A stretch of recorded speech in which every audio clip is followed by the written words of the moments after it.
সাধারণ মানুষের নিরাপত্তা আরও বেশি সুনিশ্চিত করতে নতুন উদ্যোগ কোচবিহার জেলা পুলিশের বিভিন্ন ভাড়া বাড়ি এবং হোটেলের অনলাইন পোর্টাল খুলল পুলিশ। সাংবাদিক বৈঠক করে কথা জানালেন অ্যাডিশনাল এসপি কৃষ্ণগোপাল মীনা। উল্লেখ্য, দুদিন আগে কোচবিহার 2 নম্বর ব্লকের চকচকা এলাকায় একটি গৃহবধূর মৃত্যু হয়েছে ভাড়া বাড়িতে। তাই এরকম ঘটনা যাতে আর না ঘটে সেই উদ্দেশ্যকে মাথায় রেখেই এই উদ্যোগ কোচবিহার জেলা পুলিশের। এই বিষয়ে দিন এখানে অ্যাডিশনাল এসপি কৃষ্ণগোপাল মীনা জানান, এই পোর্টালটি কোচবিহার জেলা পুলিশের ফেসবুক অ্যাকাউন্টের ভেতরে গেলে লিংক পেয়ে যাবে। বিভিন্ন ভাড়া বাড়ি এবং হোটেলগুলোর মধ্যে কারা কারা আসছে বা কারা যাচ্ছে তার এভিডেন্স সেখানে দিতে হবে।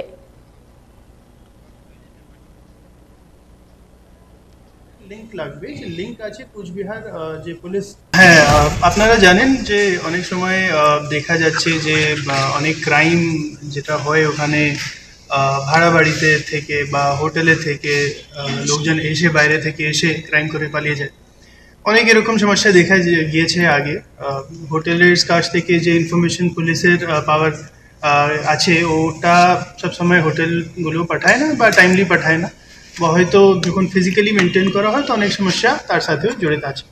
তো এটা নিয়ে কোচবিহার পুলিশ একটা নতুন একটা পোর্টাল করেছে, যেখানে সব কোটা যতটা হোটেল কোচবিহারে আছে, যতটা পেইং গেস্ট আছে, টেনেন্টের ভাড়া বাড়ি আছে, ওগুলোকে রেজিস্টার করতে হবে। রেজিস্টার করে তারপরে আমাদের কাছে সেই ডেটাটা থাকবে।